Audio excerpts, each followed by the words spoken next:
Welcome to the Voice of Bold Business Radio, the show about ways to stay competitive in a changing market, break through business plateaus, and respond to the changing expectations of today's customers.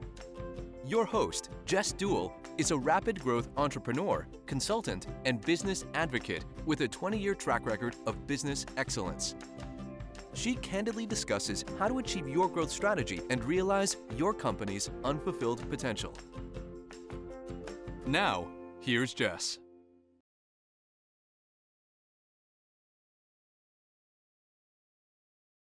Of the year. And in fact, this is not our typical live stream day. We are doing a special kickoff, letting everybody get back into the groove at the office and in life and through that new year. And we're going to just touch base with people throughout our program today about what they're doing in 2019 and what's bold about it and how are they stepping out of the box. And of course, you're going to hear what we're doing at Red Direction, and you're going to hear some other things too.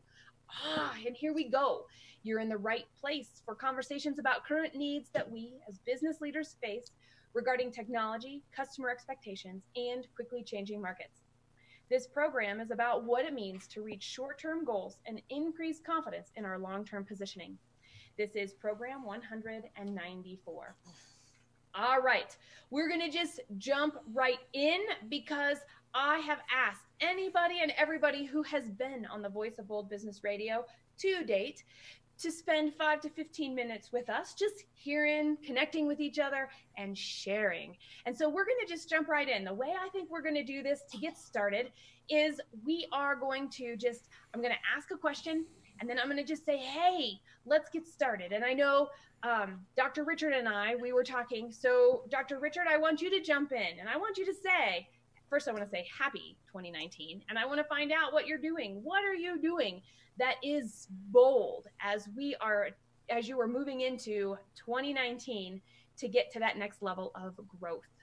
Well, happy New Year to you too, Jess, and to all of the Voice of Bold Business listeners. That's tough to say, actually. So 2019 is continuing the momentum I had in 2018. And when I was on your show initially, what I talked about was being true to your brand. That I talked about, for me, my brand identity is who I am, and that everything I do drills back from that purpose. And for me, it is my mission of helping others. So I'm delighted to announce that our podcast is now in over 100 countries, which is super exciting.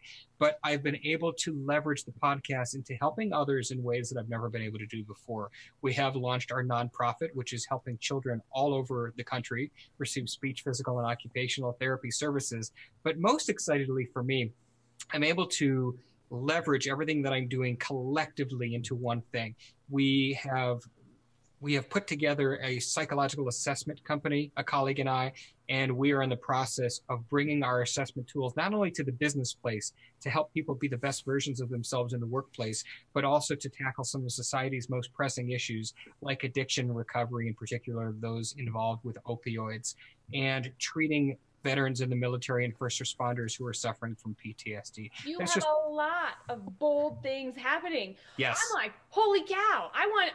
We might have to get together and have some coffee so I can hear about all the goals so that we can do whatever we can to support you in those. That is fantastic. Thank you. I love that. And we'll definitely get some long distance coffee going on. I think that's fantastic. We have some other podcast hosts with us too. Podcast, videocast, multicast, right, Mary Fran? And Michael, you both also are hosting podcasts on a regular basis. For sure. That was something that was, I sometimes I look back at what's gone on over the last couple of years and I just kind of go, where did that come from? So I think one of the keys, I think, for everyone in moving forward is being open to an evolution, regardless of whether it's in your initial plan or not, because very often some of these things just sort of develop from kind of out of nowhere, maybe just a thought, maybe a whatever. And sometimes diving right in is the most bold, fearless move that you can make. You know, I have to give the Eagles the plug. I'm a Philly girl, and our boy Nicky Foles says that he moves forward in life boldly and fearlessly. And I think that that's, you know, one of the things that you have to be open to. And I'm writing another book now, which is always a bold move for me, because you just, you know, you write it with fingers crossed. Oh, totally. I think that is bold and bolder, Mary Fran. Oh, for sure. It's always a judgment, you know, when you put it out there to the world. And I think, as most of us on the show today could agree, it's all about judgment. I mean, you put yourself out there and people are judging. So you go forward boldly and fearlessly and keep your fingers crossed and hope for the best. You know, you are speaking straight to my heart. That is, I always act, and then I think about what the plan is. I call that act to plan, because sometimes, unless you actually hold it and touch it and taste it and do something with it, you don't really understand the possibility of what you can only do within your headspace. Absolutely. You got to be open to the evolution. Yeah. Oh, well, it's so good to see you. I'm glad you're here. I am too. As long as you would like today as well. And all right, Michael, what about you, other video, audio, podcaster host?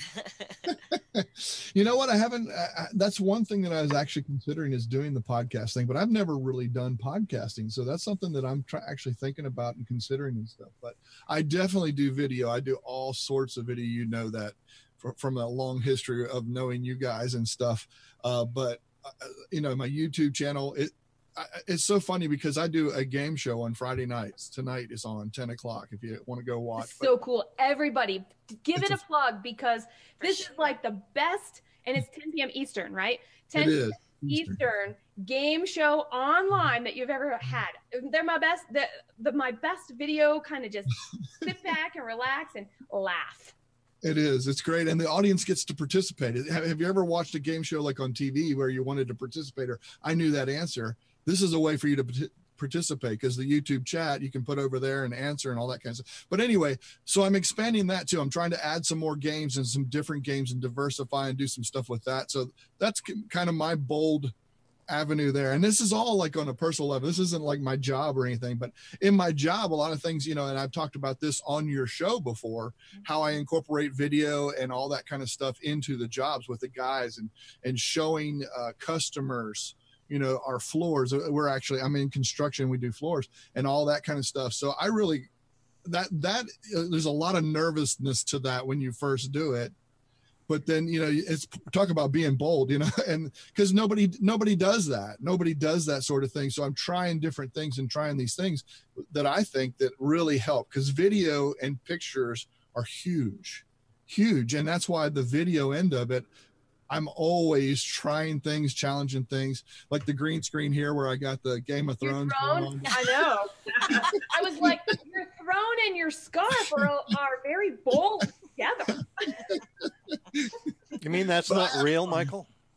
What's that? You say that? You mean that's not real behind you? Not real. No. But you know, my thing is, yeah. Well, thank you. My thing is fun. You know, whatever I'm doing, I want to have fun. So no matter, that helps me get through the nervousness of the bold part of it. You know what I'm saying? Like, so a lot of times when you're trying something, I got to be bold. I got to go challenge this. I got to go do this. I'm like, I'm a little nervous, but my way is to break it out with comedy or fun or stuff like that. So that's the way I approach it. And it seems to work really well. I mean, a lot of people are open to that. It kind of relaxes them. You know what I'm saying? Whenever you're chatting and doing that kind of stuff. So. Oh, I love that so much. Yes. Well, thank you for sharing. Please also stay around, because I know we're going to move into some other conversations after we say hi to everybody. Perfect. Wow. Federico is here all the way from Italy. This is our international show. Visitor number 1. I love it. How are you doing? Excellently, if I may say so. It's a very good time of year. It's very creative. And I think I'm doing some pretty bold things in the new year. One has been launching a new company and creating this embedded sustainability index, which is a way to help companies understand and implement embedded sustainability in their operations so they can make the most of it. and that's on a professional level. So as it's a startup, I'm 56 and doing the startupper. So it's kind of contradiction, but that's bold. It is bold. And on the personal side, I'm writing a lot of music and having a lot of fun. So maybe I will go back to that old career of mine too in this year, and that's bold too at my age. So is it singing? Is it playing? Is it composing? Well, I'm not an extraordinary player, so it's most the singing and the text and everything that goes. Are you a writer? You write songs? I'm a songwriter, yeah.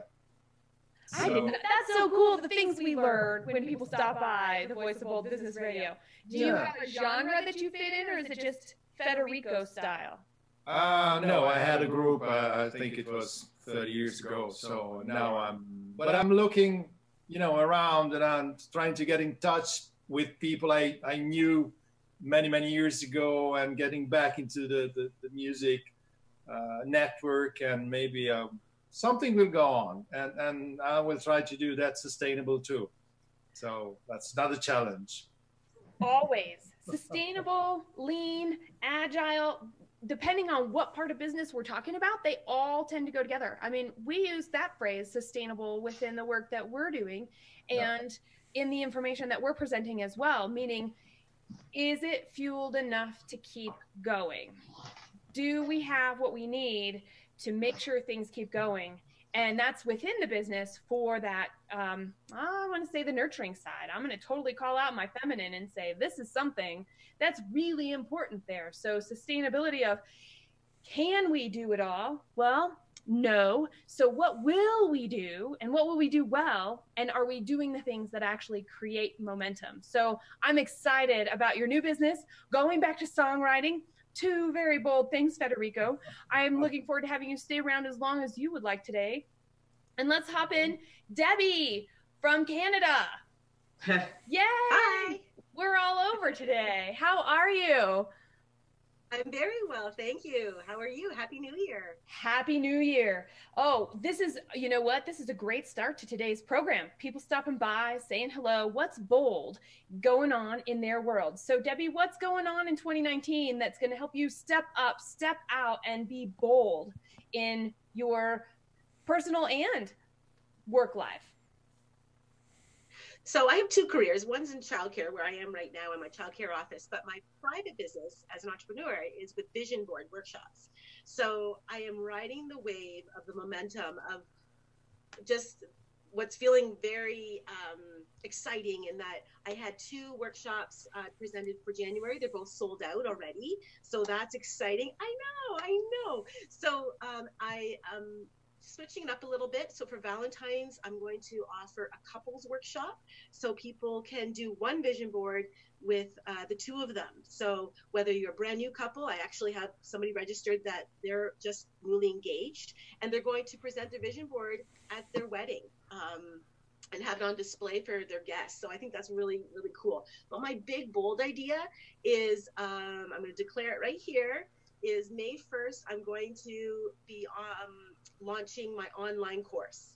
So Dare to Declare Vision Boards Online. So along with that is going to be a kit. So the complete package where you'll have me with different modules, walk you through how to do a vision board, Dare to Declare style, with my branding and intentional and purposeful. And then you can purchase a kit, in fact, if you don't have access to the supply. So there's been a call out for that, where people aren't in my local area, still want to do workshops with me, or say they're housebound, or in remote rural areas. So yeah, I'm really excited about this prospect. Thank you for sharing. That is bold. And how cool to take that next step. You're putting yourself out there even more. Sure. So way to stick with the success that you're having and ride that forward. For sure. Yeah. I'm just excited to help and serve more people. It just fills my cup. It's awesome. I hear that too, that service. And that's actually something everybody that's here now and that has stopped by already, we have a little bit of that connection, that desire to serve, that desire to make sure that we're contributing in a positive way. So I think that's fabulous that you're calling that out, Debbi. Pam, welcome. Welcome back. Hey. Happy New Year. So what's going on in your world? What's bold for 2019? What's bold for 2019? Well, I am trying to, I have set some goals for myself to get like one new book client. Oh my God, a month. And that I'm a copywriter and editor. And so I would like to find one new book, I am so not expressing myself well right now. You've had a tough morning. Lucky you. You got furniture. I wanted to go. Come on. One new author. I want to see. I'm gonna have to back up here. I got new furniture today, and it's beautiful. and the bed frame is too small. Oh well, you know what? And the mattress does not fit on it. And I got it I live in New Jersey. The place delivered from Maine, and I am really screwed. So I've just been on the line. I just got off the line shouting at them because the guy who sold it to me said that he couldn't help me today because his manager wasn't in and she deserves a day off. Oh, well. And let me just say that this is not customer service as one who worked many years ago in customer service. So anyway. Well, so when you see that and you think that, right? I'm thinking about when we're talking about what's bold and we're talking about going forward really fast and with purpose and intention, and life is always going to throw curves. Right. Bed frame. So right? Yesterday, was it yesterday? It was yesterday for me. We had a leak in our pipes and the entire basement ceiling has had melt. So, and what about things that happen at work? Something happens and we lose an important vendor strategic partner. We all of a sudden have something that changes and it upends what our financial abilities are, or we lose a key person, who knows, or we're growing so fast we have to add 5 people, and that in itself, right? The positive aspects of growth and the positive outcomes can also be things that trip us up, that slow us down, that really can get in the way and kind of chip away at when we were feeling bold when we did this. But now we've got to still move forward in finding that.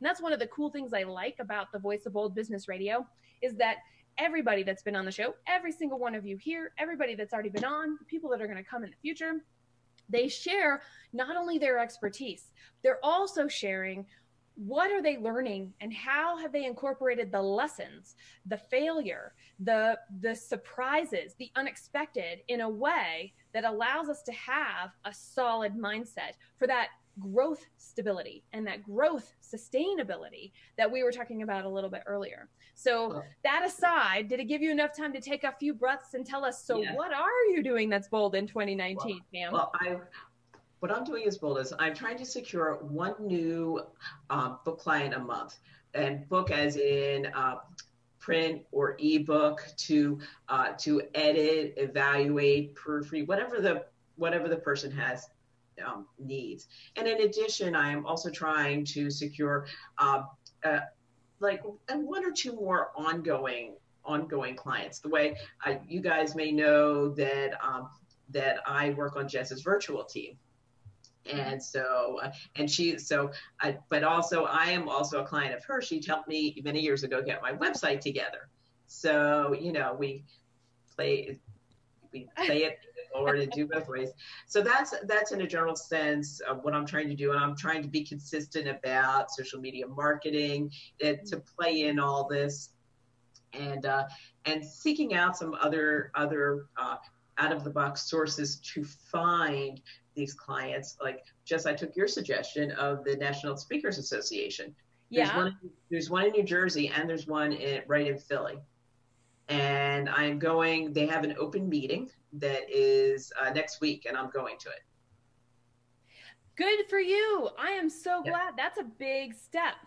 Yeah. That's a really big step. So thank you for sharing. I hope you get to stay around as long as it makes sense. Enjoy a cup of tea while we're chatting as a group.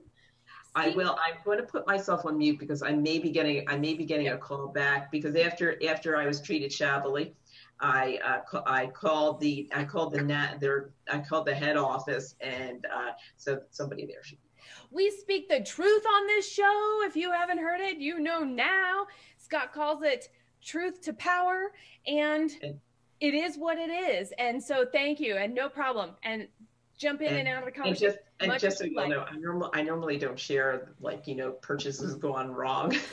Well, we all have them that happen, and they can upset our day, and they impact the way we think, and they impact our ability to be present. So it's a good, in the moment kind of situation to be able to talk about on this program, because that's one of the things that we sometimes need inspiration with. So thank you.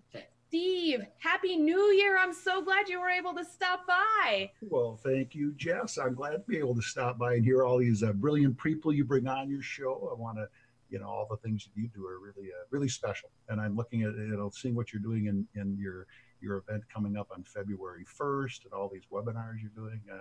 It's great for us to have a voice. You're giving us a voice to be able to, in my case, hopefully teach financial professionals a little bit about, kind of how to go about becoming a CFO. So really appreciate you letting us participate.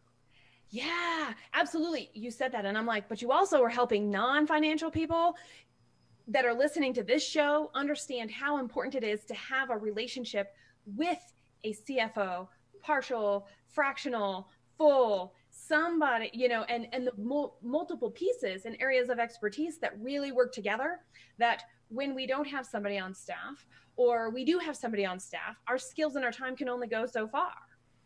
Well, let me give you a bit example. So you kind of asked a question of us of what's going on in the coming year. And one of the things, and I would say, so this is for everyone's ears, because it's important for people to understand how the function is moving along, and to put your business in a place that, do you have the right people and the right mindset? The financial function, the accounting function for many years was more looking backward, rear view mirror looking. And what's happening is, with a lot of the technology, it allows us to do a lot of accounting work more through automation. We're able to create a different focus. And that focus is really starting to, the last 5 or 8 years, has really started to move forward looking in what a lot of people call a business partner role. But it's really, we're on the scout teams now. So the financial people are on the scout teams for business growth. So all the people looking out for innovation, and how they help out is the analysis part, deep data. They're able to put things in a return on investment role for you. So if you think about making sure, if your accountant is only providing financial statements for you at the end of the year, there's so much more they can do. So thinking about how to use our function in your business can really be an accelerator for growth. And you think about what finance people do, is they're able to convert activity into numbers to show performance from a financial standpoint. So kind of viability. So think about that. I think it's really an important area that we're moving along in. And so if your financial folks, if you're not using them in that way, be sure to put them in a position to help you out in that scout team, what I call the growth scout team.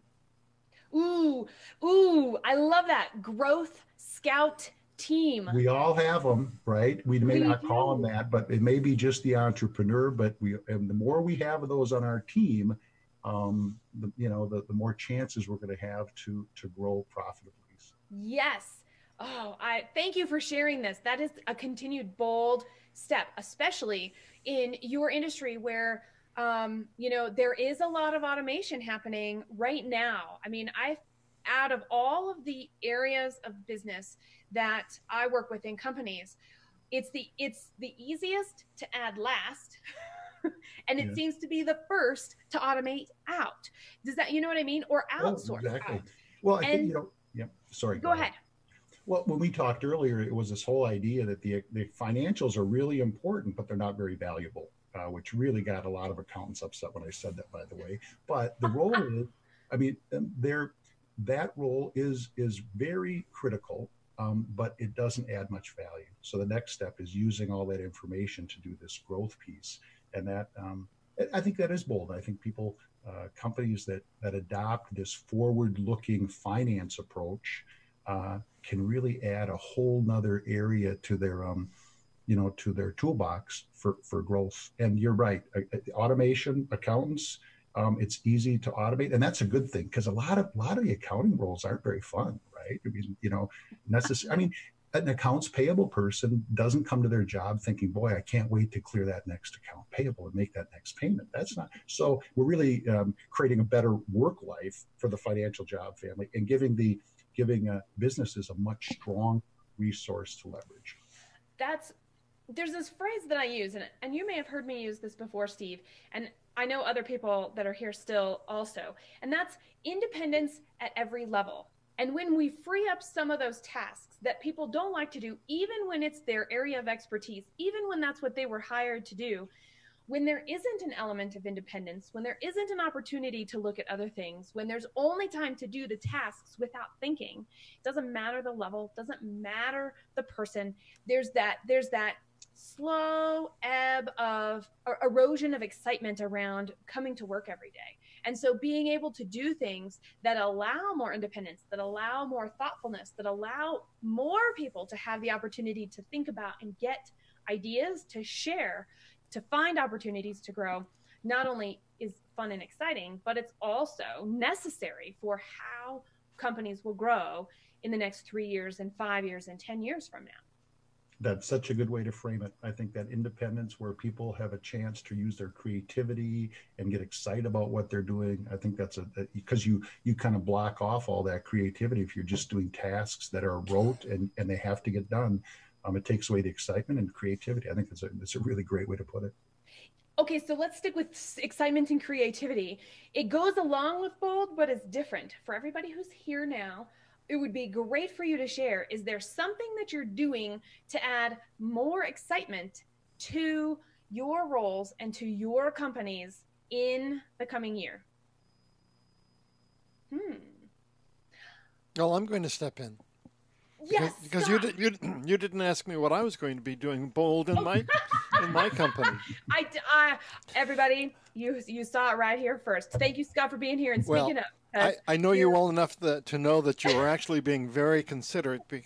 For people who don't know, I'm in the background usually, and rarely am actually in the film strip as well, doing some of the technical stuff.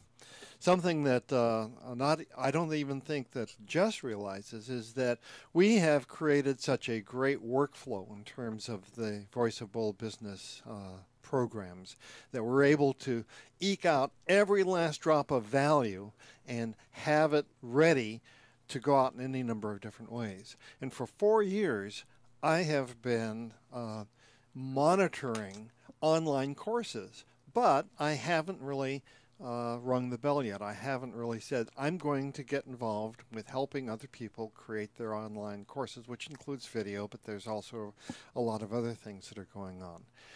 There's a gentleman who's written a book, and it's too soon for me to say who he is or what's happening, but he has an Indiegogo, it's like a GoFundMe project, to take all of the research that he had for this human potential book, because there was just so much more than he could put in the book itself, and to create an online course that he's going to be making available for free for anyone who wants to take it.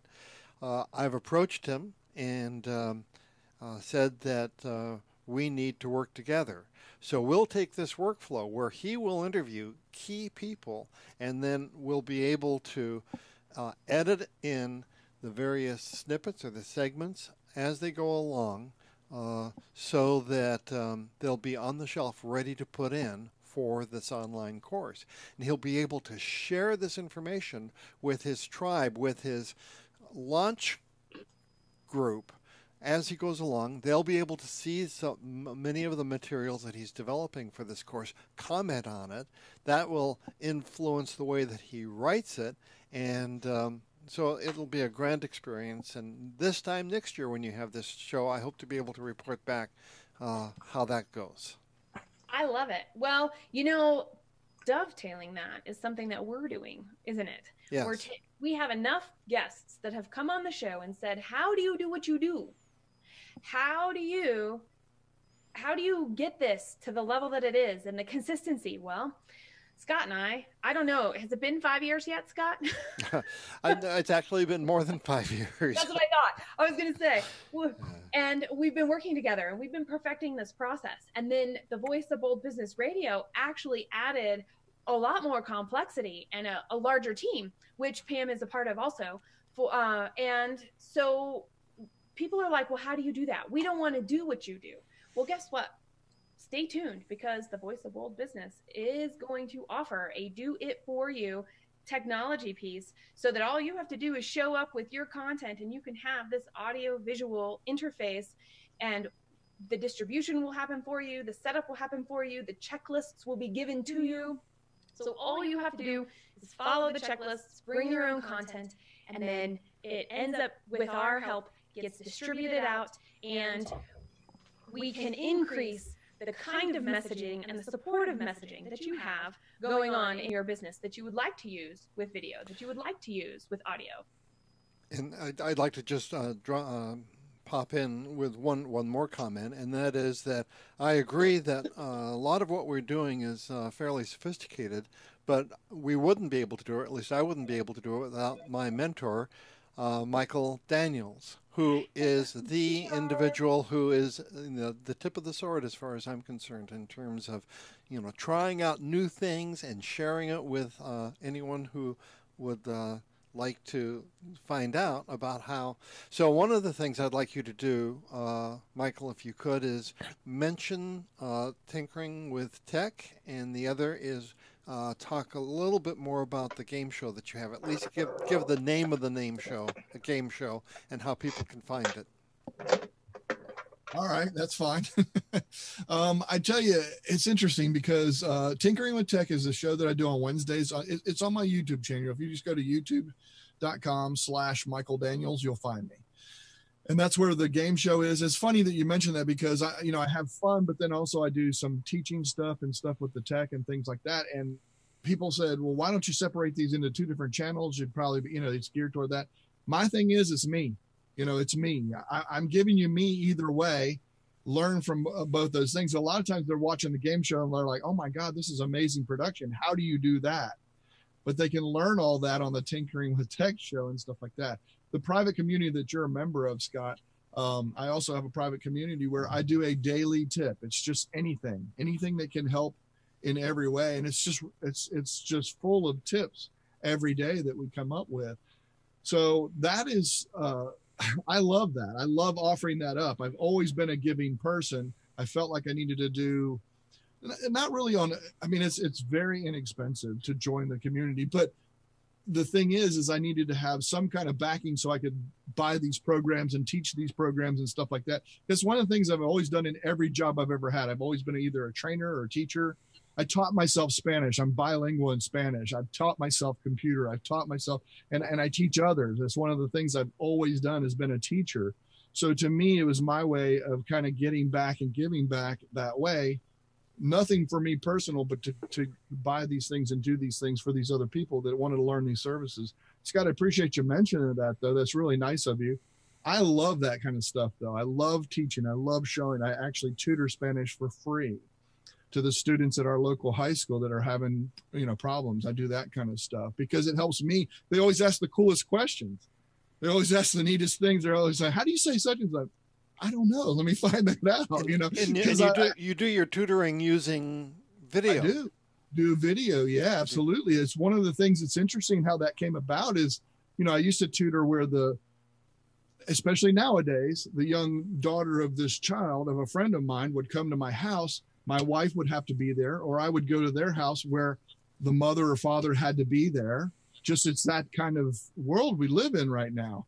So now with video, I can record the whole thing, and no one else has to be there, and they get a recording afterward. The parent can see it and hear it and everything we talked about. So that's the really cool thing about how I'm using technology in that way of doing similar things that I've done. And I can actually have classrooms of people, I could have more than one. A lot of times when you have more than one student, it's so funny. I used to do this at the elementary school. I used to teach Spanish over at the elementary school. I'd go in there every Wednesday, was my day to go in there and teach Spanish. And we would count and all the, it's elementary. It was fun. It was that kind of stuff. But I said, how many of you have ever taken a test with someone else? And no one raised their hand. It's always an individual test. I said, you know what? In the business world, we sit down and we brainstorm. We sit down at the table and we brainstorm whenever we have issues.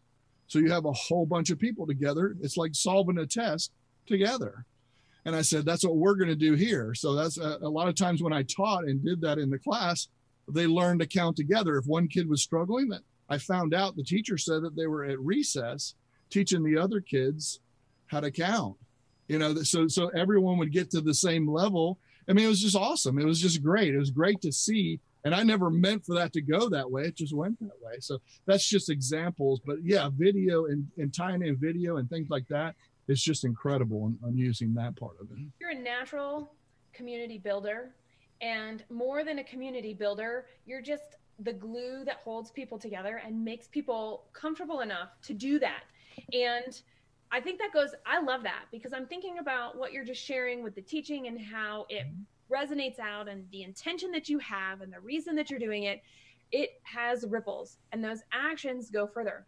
And I know for the things that I do that volunteer, that have nothing to do with business, that have nothing to do with anything else, it's a way of creativity for me. And so I know like you, there are a lot of things that I know we all do. And so that's a source of my creativity. Do you find creativity in that, in those efforts that you can then bring to your construction and flooring business, as well as doing more with games and tutoring?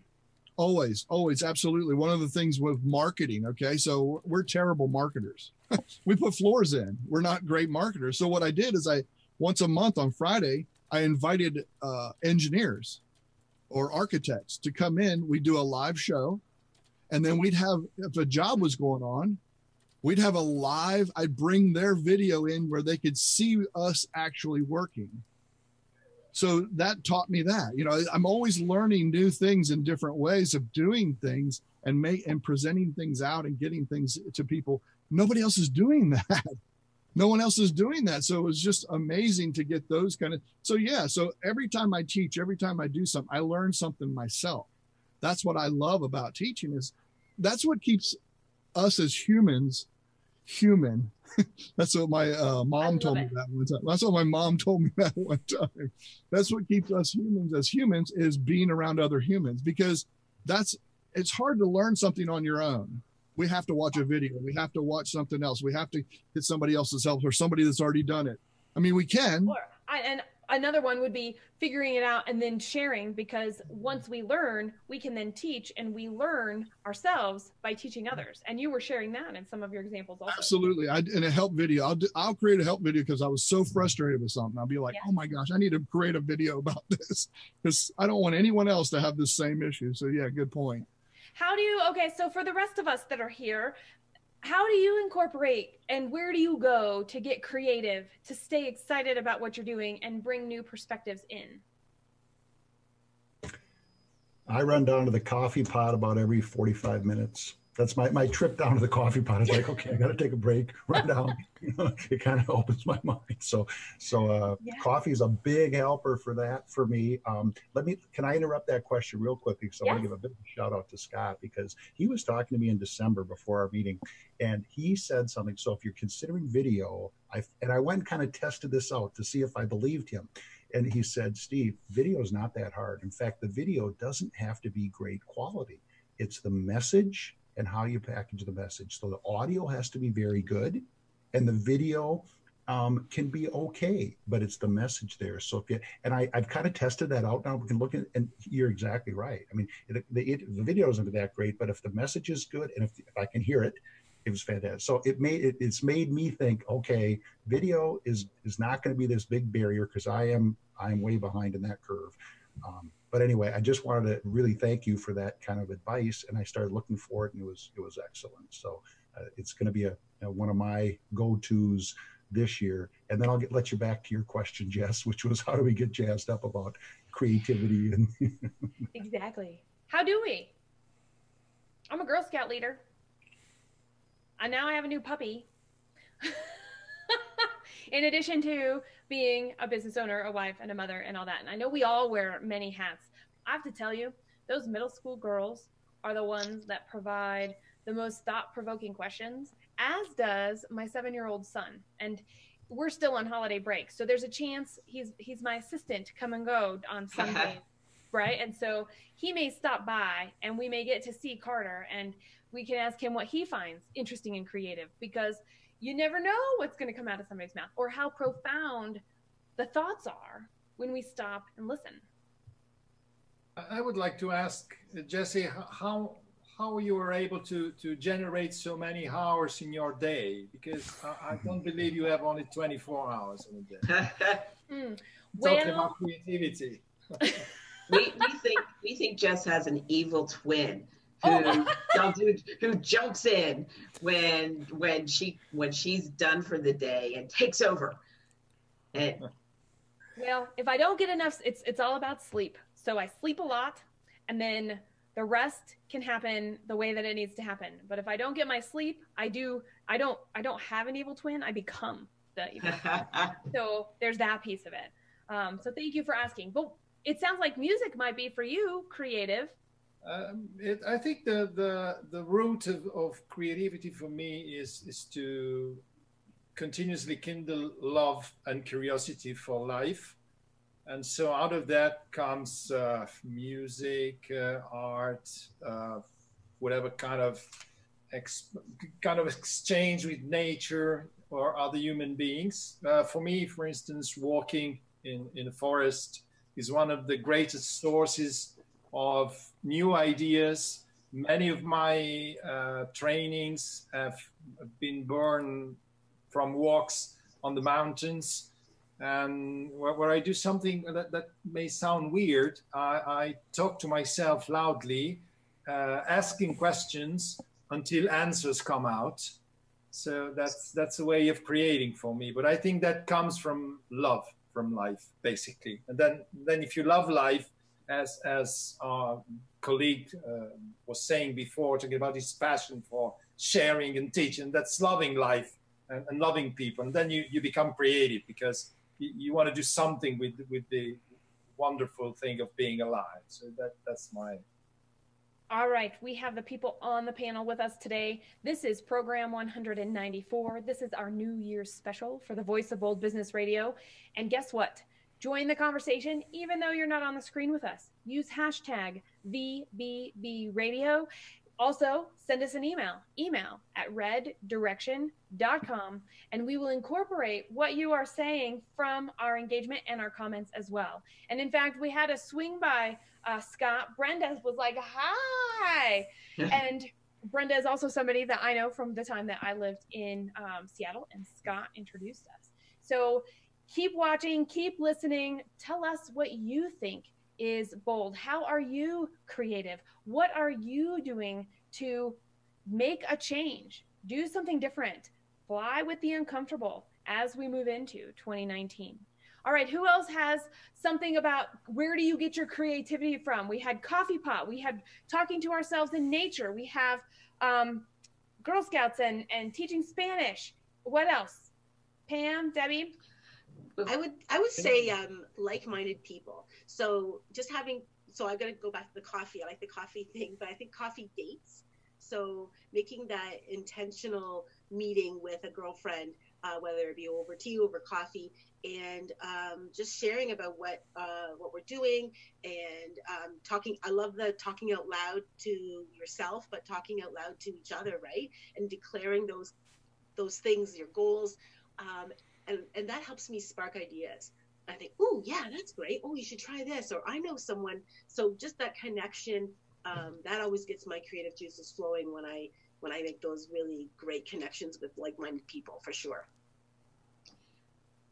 It's always funny too. One thing I'll just add to the creativity, what I find is my ideas, of course, I think they're pretty good, but they get so much better when you add people to them, right? And when you add the discussion and you bring in, they get so much better. So that whole idea of the teamwork, the coffee piece, and leveraging that, I find my first ideas are usually not very good. I thought they were good when I started, but then bringing more people into it really can enhance the value and create more value from those discussions. And don't you love how things connect? Like what I think too is that it's like there's an idea, then someone else adds something to it, and then all of a sudden, maybe out of another place, unexpected, like a sermon from church, or just someone that you've met, you're standing in line waiting somewhere, and they add something to that conversation or another idea that just connects. I love when that happens, and then it just sort of comes all full circle. Sometimes when my primary exercise is power walking, I listen to podcasts, and sometimes they're really good information in the podcast I listen to, whether it's a book or just an idea that I can use in turn for a blog post, or just some other direction maybe I can go to find some additional business. Perfect. You know, let's think about, I'm curious in terms of anticipation, right? We've talked about bold. Here are the things we have declared. We are declaring and we are moving forward for ourselves, for our businesses, for the people that we support and love and cherish and want to see succeed wherever they are in their journeys as well. And then we also are talking about being creative and how do we get that creative juice flowing. Then there's another piece of this.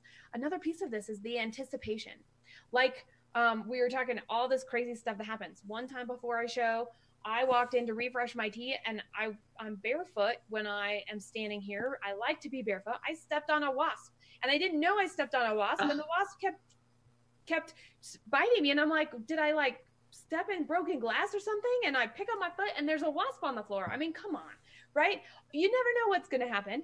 And so when those things, and you can't anticipate that. You can't anticipate your car breaking down. You can't anticipate clients, meetings that we have that have to be rescheduled, whatever the case may be that comes up for us.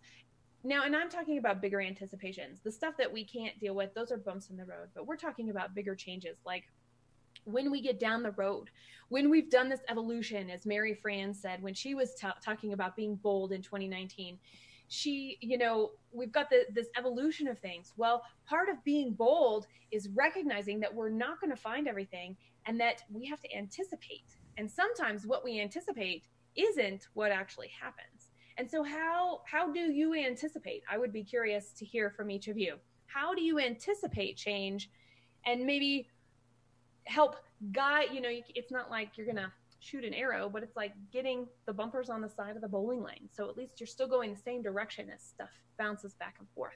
By the way, that is the only way I bowl, with the bumper. I'm a terrible bowler, just to throw that in. I mean, I'm just going to say, but. That's awesome. Me too.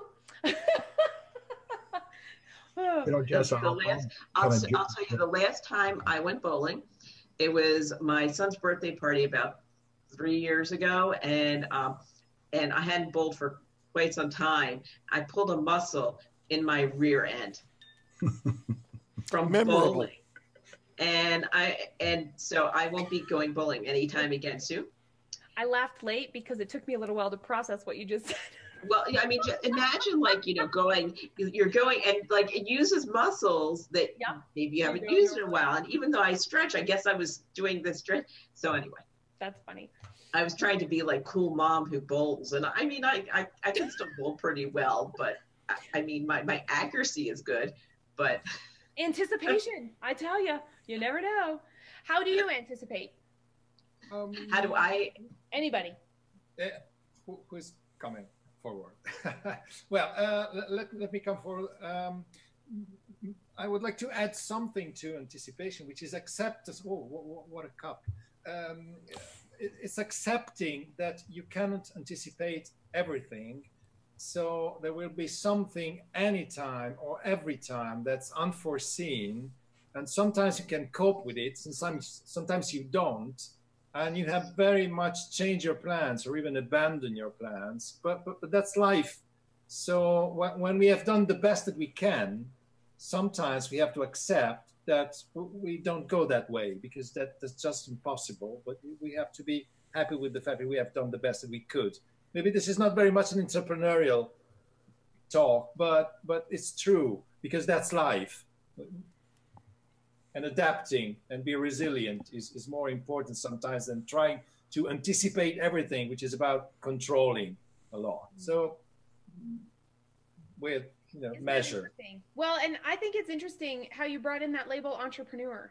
I mean, that creates, I think, labels, depending on whatever it is, small business owner, founder, CEO, customer service representative, director, you name it, technology or not technology, all of those labels all automatically give us a blinder. And so what I heard you, or I came to me from what you were just saying, Federico, is that, there's this element of, can we remove the blinders and can we look at things from a different label, if you will, based off of what I heard you just saying, so that we can get some more context. Can I jump in? Yeah, go, Debbie. So when I heard you talk about anticipation, what it makes me think about right away is my power word. So I'm a huge proponent of power words or word of the year. And my word for 2019 is ready. So it made me think about anticipation in that I'm ready. I'm ready for whatever shows up. And I think if I'm in a state of readiness, then the anticipation is only of good things coming my way and of being able to go with the flow of what shows up. So in my classes, I talk about ask, believe, and receive. And I think to be able to be ready to receive, you need to be, or to be able to receive, you need to be ready, right? And I also think about preparedness. So, but being as prepared as I can with things that I can control. And that gives me a sense of calm. It gives me a sense of peace. And knowing that's only within my circle of control, and trying to anticipate those kinds of things. And the rest, I just have to be ready for what shows up. So, yeah. Do you have a word of the year, Jess? You know what? I did that for a while, and I'd say it's bold. I'm going to stick. It's either bold or one of my values that I call out to really focus on every year. And my personal values are elegance, truth, and curiosity. And so all of those fit into being bold as well. So I'm going to, for this one, and because I hadn't picked it until now, I am declaring bold is my 2019 word. Yay! And they're the three words that describe what bold is: truth, curious, and elegant. Excellent. Love it. How about anybody else? We're going to stop there and pause. I'm so glad. I love when we ask questions of each other. What else? Does anybody else have a word, or are you ready to declare what your word is right now? Okay, we can come back to that because I had everybody thinking about anticipation. Yes, let me add a piece of anticipation. So I look at it from my background. Anticipation, it equates to planning, right? So you're anticipating. So you put a plan together and you anticipate that plan, and they never work out, right? A plan never is quite. So being able to understand and have kind of the second level, what if this doesn't go as I planned or anticipated, what am I going to change? And so kind of thinking that through, and especially CFO.University is pretty new. So there's been a lot of shifts in kind of, what's worked, what hasn't. And so kind of being agile and understanding and not taking myself too seriously and getting a lot of help, but being, the anticipation to me is another word for plan. And so when my plan doesn't quite go along the right lines, I've hopefully I've thought of, okay, what's a way, and people call that pivot, right? So how do you, the big word now is you have to be able to pivot. So having a few different ways to pivot is kind of how I approach it. What would I do if this happens? What do I do? Isn't that funny? I don't like that word pivot, Steve. I know it's a word right now, but I'm like, pivots seem really big. Can't wait. That's Steve's word of the year. Yeah, thanks. You help me. Yeah, that's good. Love it. You're probably right. And my problem is I'm gonna have a bunch of pivots, not just one, right? So is it well, and I think it's a good perspective word because I'm listening to you and I'm like, maybe pivot's not as bad of a word as I think it is, right? So this is when I get to open the blinders a little bit and see, because I'm thinking about people that I know, right? There are people that I know that have plans. They make a plan, and then they know all the way to the letter Q what every possible variation they have from the starting point of what might happen. And I'm like, that's great. I'm so glad you can think that much and foresee and figure out all these potential levers. And for me, I'm like, I'm going to make a plan and I'm going to know it's going to change. And so people are like, why do you keep making plans when they always change? Well, because they're going to change. But until you you put your stake in the sand and you take that first step, you move in a direction, You don't know where you want to pivot. Ooh, that's weird to say, but I'm saying it. Well, let me give you an example. So here's a sprinkler system. A sprinkler system, you know, you can pivot and turn around and go backwards, or you just pivot a little. So I kind of always visualize it as there may be a pivot that is a complete about face, and you're doing something completely different. And a lot of people use it that way. My whole career is changing, so that's a pivot. I look at it a little bit like more of an adjustment, but there might be a time where it's a really big adjustment. But yeah, I didn't have a negative thought. I didn't think of it as a negative thing. I like the visual it gave me when I think about it. I love that. I love the idea of. I think of basketball. I played basketball in high school, and you had your pivot foot. So it's whatever you're facing at that time is how you pivot. So that's exactly what I thought of when you were talking about that, Steve. Great analogy. Yeah. Well, that's what I mean. You're facing this. Now you're facing this when you make those pivots and stuff. Mine as schedule is what I think of as in anticipation. Everybody starts out with a schedule, but it changes all the time. So and everybody does it. You even subliminally, even if you don't use a schedule, you still schedule stuff. I know I have to go to this. I know I have to do this. I have to be at work. Everyone does it. So you have to anticipate, you anticipate what's going to happen at work, things like that. So I think a lot of times we brainstorm, you know what I'm saying? I mentioned that before, that we brainstorm, but a lot of times I think outside the box, actually to the fact that where my mother actually says, okay, you need to come back in the box a little bit.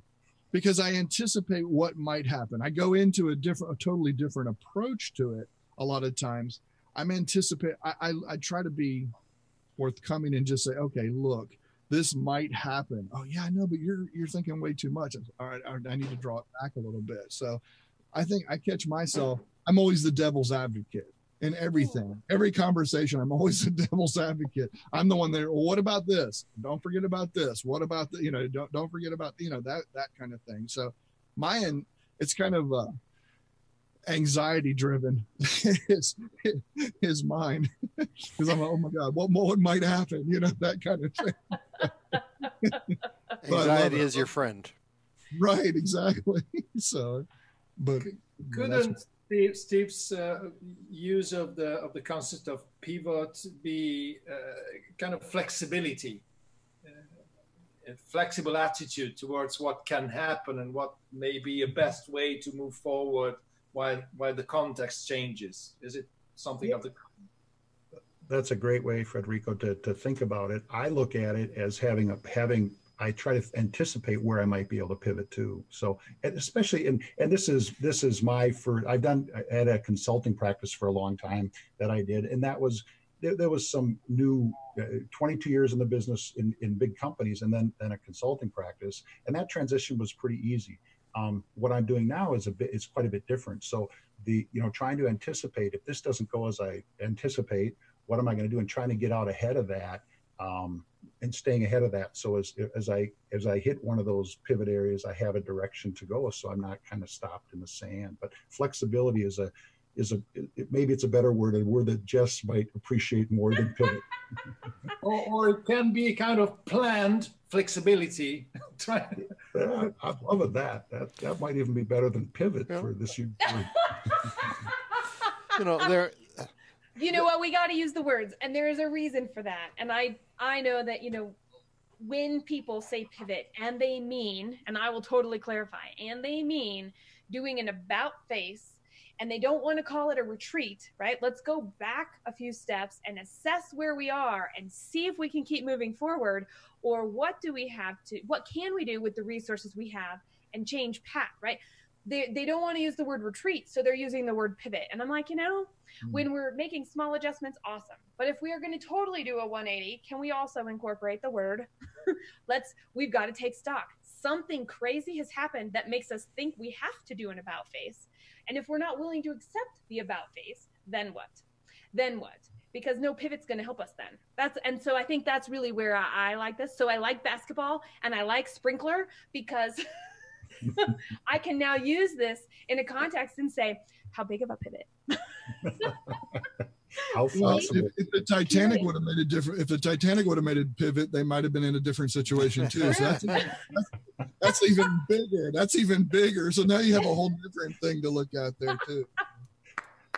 Nice way to put it. You know, I've been trying to get this out for the entire conversation, the most recent conversation, but it's been so interesting. I haven't wanted to break in. I hope this is a good time. The concepts that I'm hearing are ones that I wish I had known in my youth. My life would be entirely different now, I'm sure.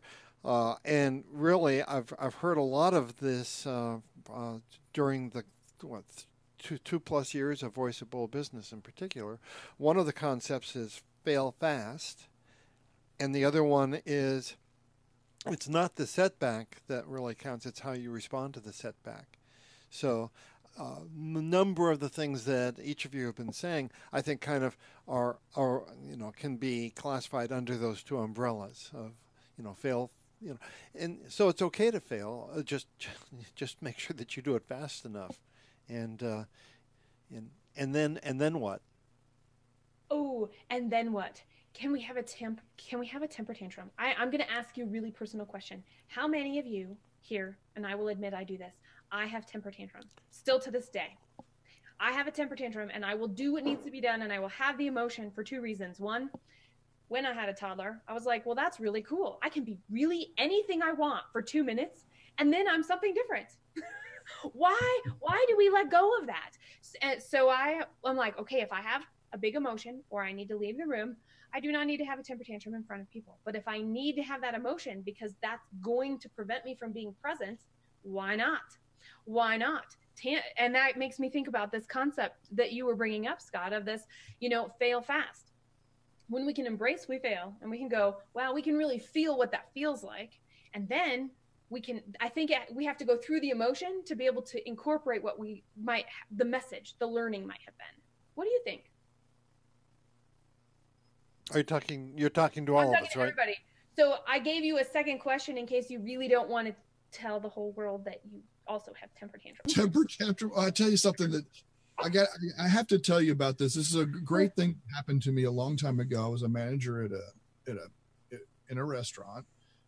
I was in the restaurant business for a long time, and we had employees, and a lot of times as employees, we would all get together. And this guy, he did a really, really interesting thing, but I'm going to tell you what, it was a great way to vent and get out what you're talking about. And you made me think of it when you said temper tantrum, because it's kind of like people would have temper tantrums. It's funny. He would take as many they don't people, want to call it that. I know exactly. We had 12 people sit in a circle. Everybody just sit in a circle, and they had this huge guy. He was a bouncer, because if you ever talked out of turn, he would take you outside. You were not allowed in there, but you had 2 minutes. You had 2 minutes, and you were allowed to say whatever you want. You could talk religion, politics, whatever you want, whatever, and say, I hate this, and this is why. You gave you a chance to have that temper tantrum. And if anybody else spoke, he would pick you up by the collar and take you outside. And I'm a pretty big guy. But let me tell you what, this guy would take me outside if I interjected and it wasn't my 2 minutes. You would always have a chance to rebuttal. You could take notes, you could do whatever when it's your turn for your 2 minutes. I want to respond to him, and you would just go, just imagine religion, politics, it's always heated arguments and stuff like that. It made me think of the temper tantrum, but you know what? I kind of get that thing with my wife or family and stuff like that. We did that with our family at the dinner table then. When we would do that same thing. It's your time to talk. You get a chance to talk. And to be able to release and get that out, I think is very healthy. And it's a great thing. It gives you an opportunity to speak your mind. Whether you're right or whether we're going to go by it doesn't matter. Right. It was your chance to let go and do that kind of thing. So you made me heard. Exactly. And you made me think about that. I think that's it brought up that memory specifically, and it's a great one. And I still to this day, sometimes it's like you said, I'm by myself. But I go in that back room and I sit there and do it by myself or whatever. That's fine. But so that's my energy. Thank you for sharing and stepping up. Yeah, go ahead, Federico. First of all, thank you for teaching me an expression I didn't know. I had to check on the internet what it meant. So now I know. And something I had, it's very American as an expression. Something happened to me many times. But I wonder why should be angry when we fail, because who lives without failing? So we stop getting enraged when we fail, when we learn that failure is natural. Everybody fails, and it's the way we learn. It's the way life teaches us. So the more we get along with life, the less we can have this kind of temper tantrums. But anyway, if you feel like that, somehow you have to take it out. And maybe it's a good strategy to go in another room and explode, so then your emotions get out and you don't spit your rage in the face of someone who has nothing to do with that, because basically we are angry with ourselves because we have failed, and we have to forgive and not forget, but learn and go forward. Thank you for saying it that way. It's very true. And I'm so glad that we can give you another American phrase. I was like, oh yeah, I didn't know temper tantrum was un-universal. It lacked some universalism there. But and I think you hit the nail on the head by saying, we're really mad at ourselves. And I also really like that you said it's part of life. And here's the thing, what I've learned over time, and I don't know about anybody else, but there's always going to be something that presses my button. And a button here or there. Sometimes it's a button I don't know I have. And so I'm like, oh, on those. Wow, how amazing is this? On the ones that I know, though, the more practice that I get when I know I'm going to get mad at myself, or I know I'm going to react to something, when I am able to go express an emotion, I am transforming that in a way that allows me to be triggered less next time, because I allow myself the experience. And don't we forget some of that sometimes? And here we are. It's program 194, our New Year special of the Voice of Bold Business Radio. We have some amazing people stopping by today. Use hashtag VBB Radio on YouTube and Facebook. Stop by and send us an email if you prefer, email at reddirection.com, and join in the conversation. Tell us what you are doing that is bold in 2019, different, a change, something a little uncomfortable maybe. And of course, right now we're talking about emotions, because I know, well, we got to get a little vulnerable in these shows once in a while. So we'll come back to it. Temper tantrums, emotions, processing emotions. How do we use those? And I'll turn the floor back to everybody. I use them as motivation, absolutely. I think I loved what you said about identifying it, and then letting it work its way through. But I think, did you say 2 minutes, or someone had said that? And I think it's good to put a time frame on it, right? So that it doesn't carry you and permeate your week, right? That it's like a toddler, which, they can throw themselves on the floor. And like you said, within a few minutes, like, oh, all right, what's next? When's snack, right? Or whatever. So I think that, it's important to recognize that. And as you said, then by practicing it, it's going to diminish and change. But I had a failure this past fall. And I had time to process it. And I think by talking about it with other people, they can also give you another perspective as well. And that was really helpful. And hello. And having another perspective. And it actually, I turned it into a positive. So what was a negative? Initially, I had viewed it as a negative, actually became a positive. And I was able to turn it around that way. So reframing it for sure. Yes.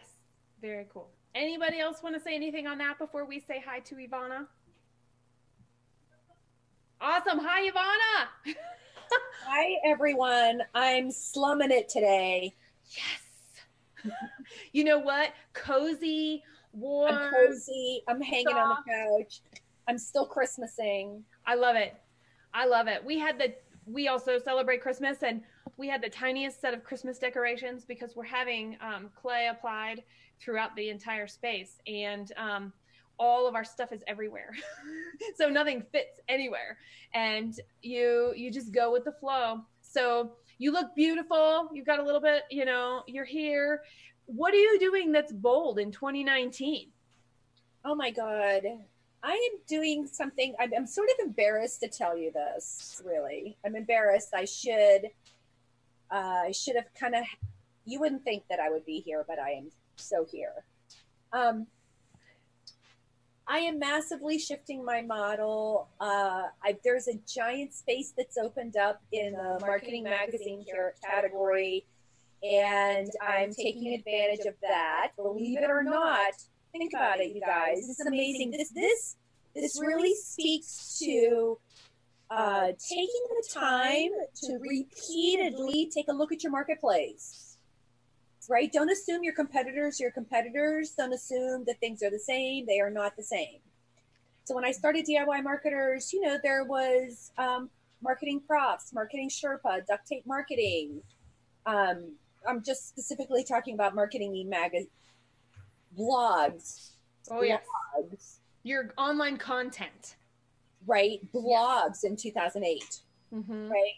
And I'm shifting to an advertising model. And I looked at that space again. And I was blown away. Because today, small business owners could read Forbes, Entrepreneur, and Inc. If you want to go one level down, you're going to hit Small Biz Trends. It's my friend, very awesome, right? Mm-hmm. But then again, these are all broad business categories. And when you look at that content, it's very broad. So you're like, you know, create great content. Oh, yay. Right? Okay, right. We know that.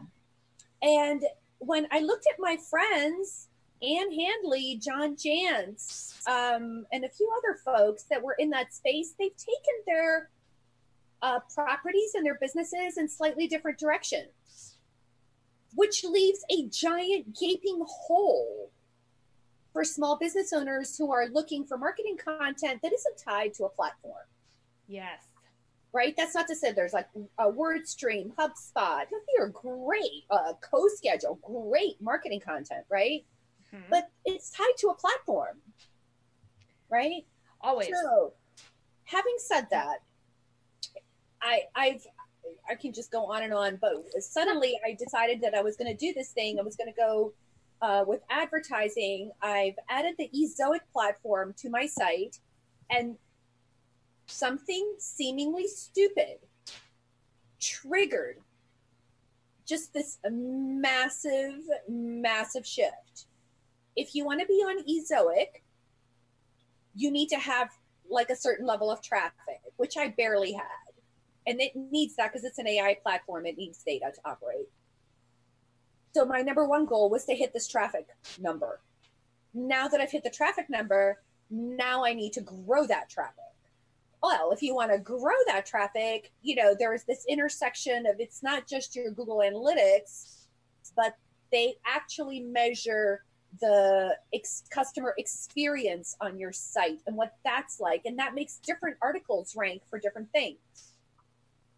I'm looking at my categories. I'm looking at tags. I am looking at like such a massive restructuring that it's blowing me away. I'm going to take a deep breath for you. Mm-hmm. Now, one of the things that I hear you saying is, one, you took a look in a different way than you made. So there was a period of time where there were some assumptions made that things were the same.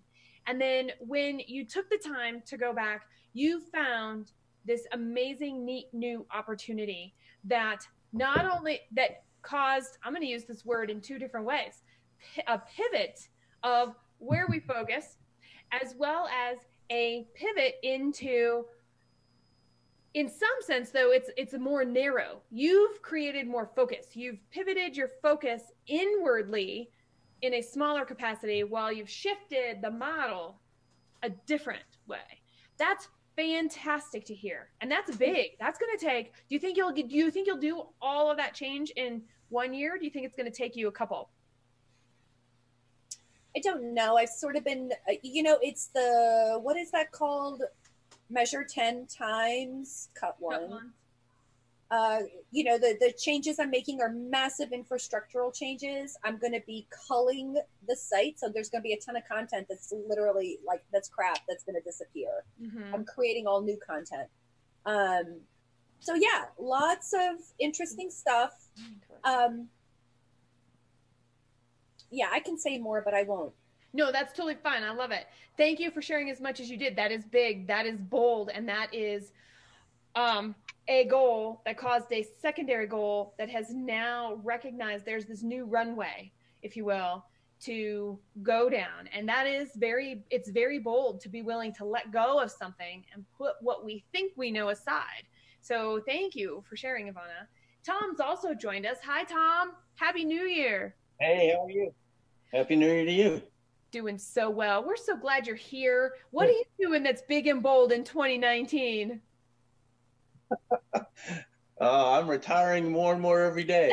I thought you might say that. That's good, though. Just a lot of time with the kids and, wherever I can, helping out some people on some projects they're doing and, just trying to give back a little bit this year. Ooh, well, you gave back last year and the year before that, if I remember correctly, too, Tom.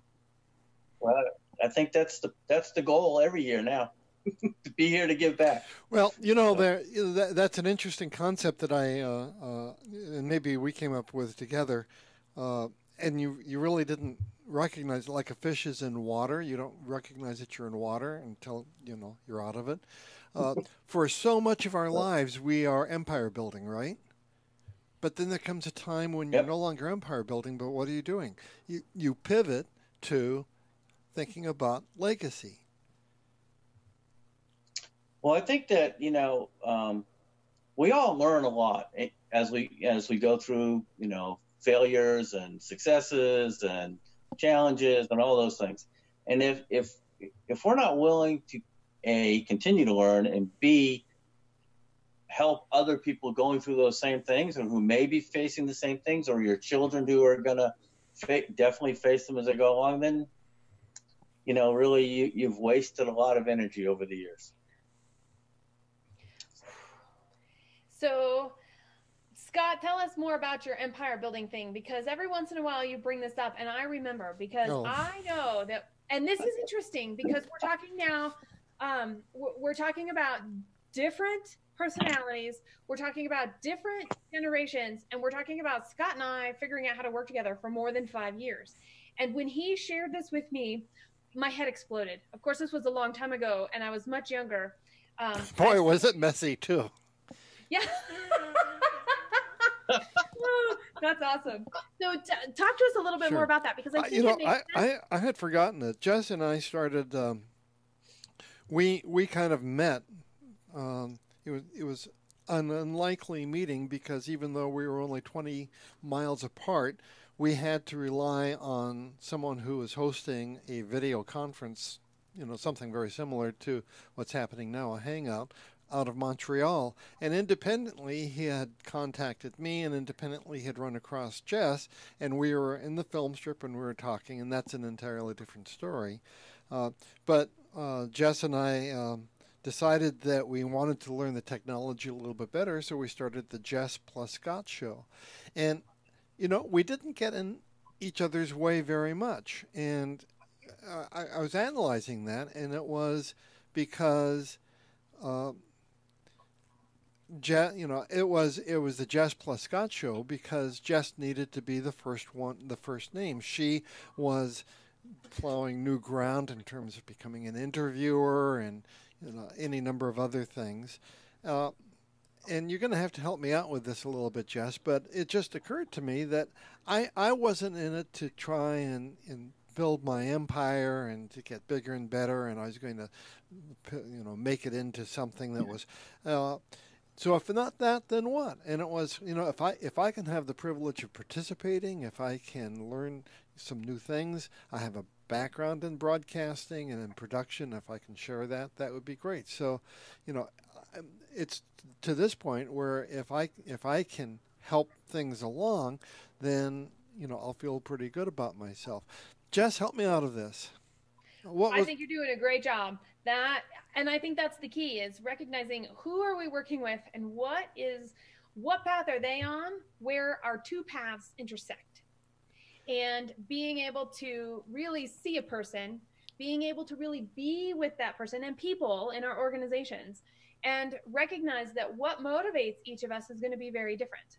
and how we work together takes a level of awareness that only comes with experience. Because Scott, if you knew me 10 years before you knew me, you'd probably be like, whatever, I don't even want to deal with this high-strung crazy lady. And people did, and I did a good job. I mean, I was good at everything that I've ever done. I've been all right at and pretty good at, but I was definitely way more hard-headed than I am now. Really?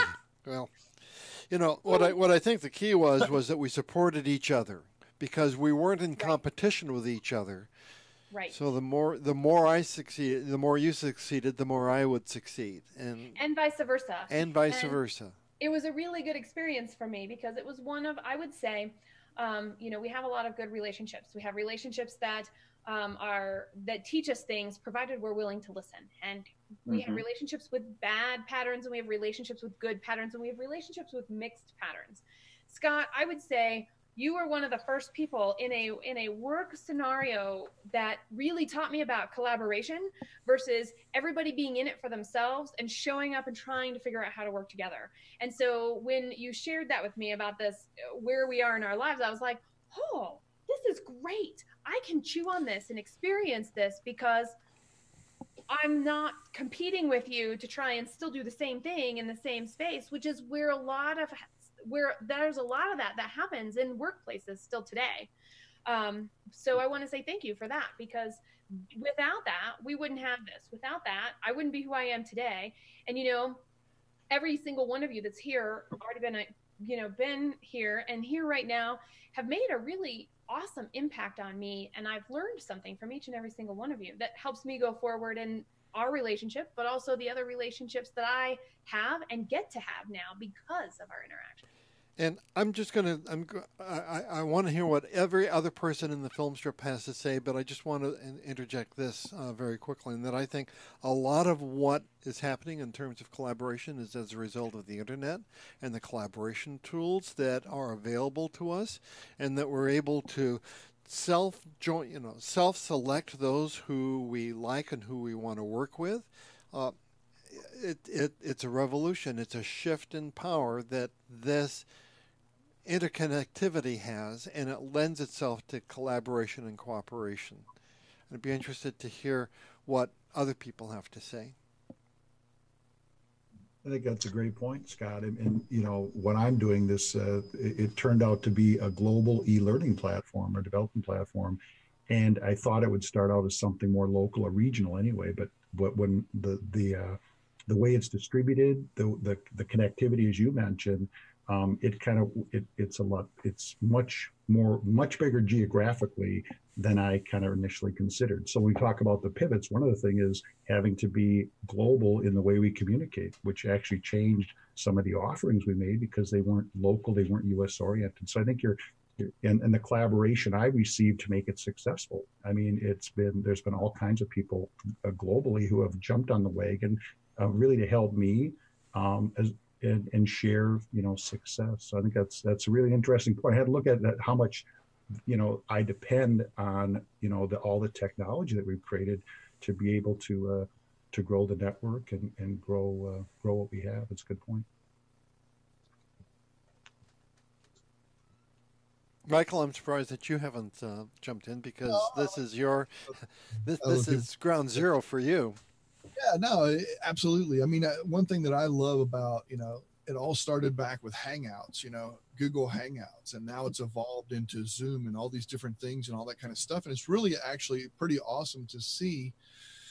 A good example is the other night, we were in the community. We were in after one of my shows. I always bring the community in after the show, and a person had an issue with a blogger or something like that, and other people that were in there. It wasn't just me resolving it. It was everybody. It was the collaboration part of it that came up with that is kind of like the brainstorming part of what I was talking about at my real job.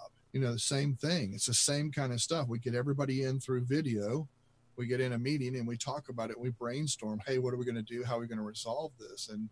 And even to take that further, I've had people, I have one of the persons is in Australia that's in our community.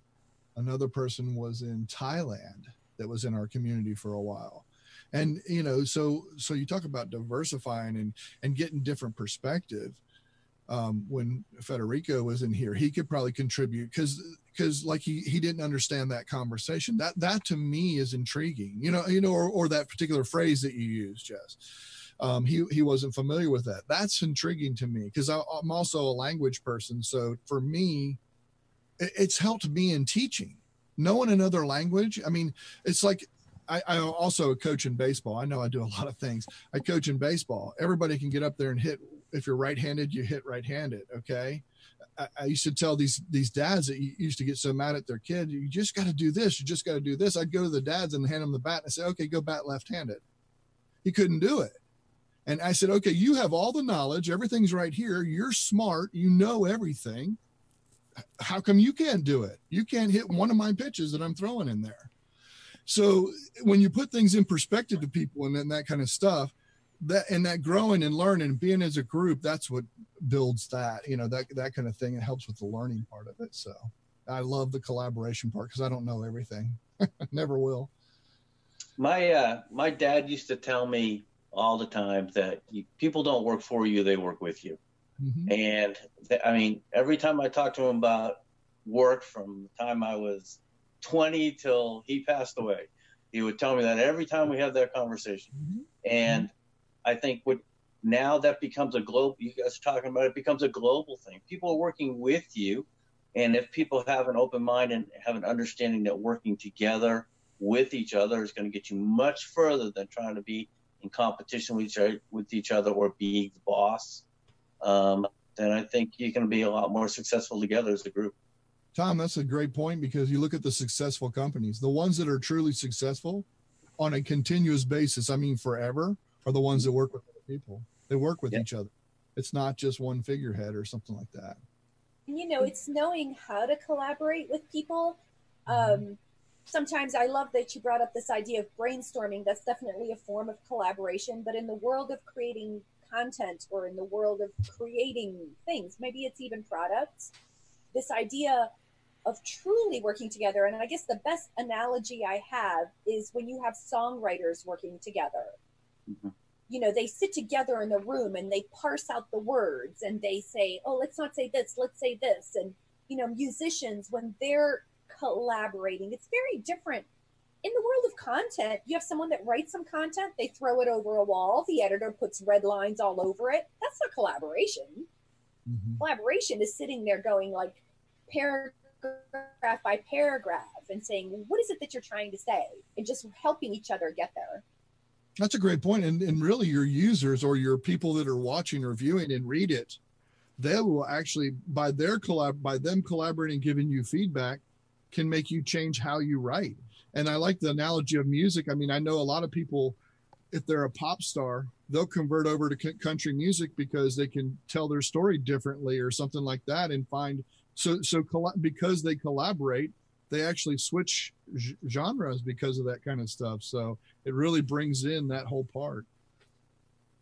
This is the voice of Bold Business Radio, program 194. This is our New Year's special, and we're talking about what's bold that we are doing as we're stepping into this new year and this for change, for improvement, for achieving the growth, for making sure we're taking advantage of the opportunities that we have, the opportunities that we might not even know we have yet, and anticipating and planning and pivoting. I'm going to keep using that word so I get used to it. And having relationship and having some fun in the process. All of those things inspire and keep us going. And it's through those conversations that we're having here today in every single one of our programs, as well as the conversations that you take from listening to this show out into your world, from the conversations that you have out in your world and bring them to the dialogue that we have to keep this conversation, what it means to lead effectively, what it means to actually have a growth strategy that gets results. What does that mean for us personally? What does that mean for us as role models? What does that mean for us as we are collaborating and figuring out how to actually work well with those around us to move ourselves forward, both in our own organizations, in our lives, and even, I want to say, competitively? How can we take advantage of the knowledge that we have and those personal relationships in there?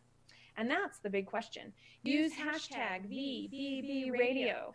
Drop us an email at reddirection.com, and join in this conversation. Keep it going.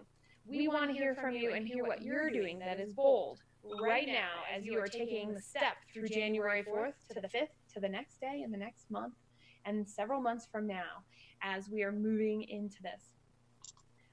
I'm listening to this conversation, and there's so many things that I just want to ask. I'm not even sure where to begin. I know, I would say, how hard is it? I think this is an interesting one that came up. How hard is it for us to actually let go of something because it's no longer going to work? And Ivana, you brought this up, and I know I did this in 2018 a lot. Let go, turn off, shut down, put less resources towards, take all the resources away because of whatever the reasons were that were being evaluated. And some of those things were my babies. Some of those things were the ones that I built up and I knew they had value, or I knew they were this, or I knew they were that. But in reality, they weren't. Maybe never, but most of the time, not anymore, right? Not anymore. And so how do you let go? How do you let go of the things or make decisions? Maybe a better question is, how do you approach the decision of evaluating, do I have something to let go? Do we as an organization have something that must change for the betterment of our future? Well, if I can throw this out there, I think that one of the things that's important in this is to remember that whatever you did before still had value. Yes. Right? Because it got you to where you are to make the decision that you're going to do something else. So it could have value as a building block to something, or as a, hey, you know what, I just made a mistake and I need to move on from this. So everything you've done has value, and you can always go back to that experience and say, I did this before and this worked and this didn't work, so let me go this way, or let me even take more off, or whatever the case may be. But everything's got value. Don't ever give up. Don't ever go to, well, that didn't have any value for what I'm trying to do next, because it had value. It got you where you are now. Important mindset. I love that addition. Yeah, I'm going to bore everyone and talk about the CFO's perspective on that. Okay? You are anything but boring. I could listen to you all day, Steve. Well, so we look at, so you're creating things and they're assets, right? So we create, and assets you derive value from assets. So if you look at everything you create, it might be a worksheet, it might be an idea, it might be content, it might be something, but it's an asset, right? You're creating an asset. And so then the decision comes to be, is it still an asset? So then determining what I did, is it really creating value for somebody? And that's, so putting it in that perspective, we create a bunch of assets, personal assets in our life, business assets. Is it really still an asset? Because once and if it's an asset, can you really mine it? So other people have a bunch of assets that we can't touch, but they're assets for them. So so accounting like and all that, but thinking of it as, can I create value out of that? And it might be personal. It might be personal feelings. It might be a volunteer thing you do somewhere where the asset is you create value yourself because you feel good about what you're doing. So it isn't necessarily something you can monetize, but in our businesses, that's kind of normally how we think of it. Can we monetize that asset? And so that's the accounting way to look at it. If it can create, it's an asset if you can create value from it, right? Well, I think that's a great distinction. I absolutely love it, because I'm looking at it from my perspective. I'm like, wow, I have assets that have depreciated and have no value to me or anyone else. You got to clean those out. That's so perfect. That happens in businesses all the time with physical assets that become just in the stock house that aren't where that's. So, but we create those intellectually as well, right? That's when you have a garage sale. Yeah, good point. That's great. Deb, it is Hey! Debra Oakland is in the house. Welcome. Can you hear me? Yes, you Okay. are loud and clear. Our power's gone off 3 times today. I don't know why. And I'm just like trying to get here before I run out. Well, you made it. I'm so glad. And things happen. Tell us, what are you doing that's bold as you move into 2019? Oh, you guys aren't going to like this. can't wait to hear.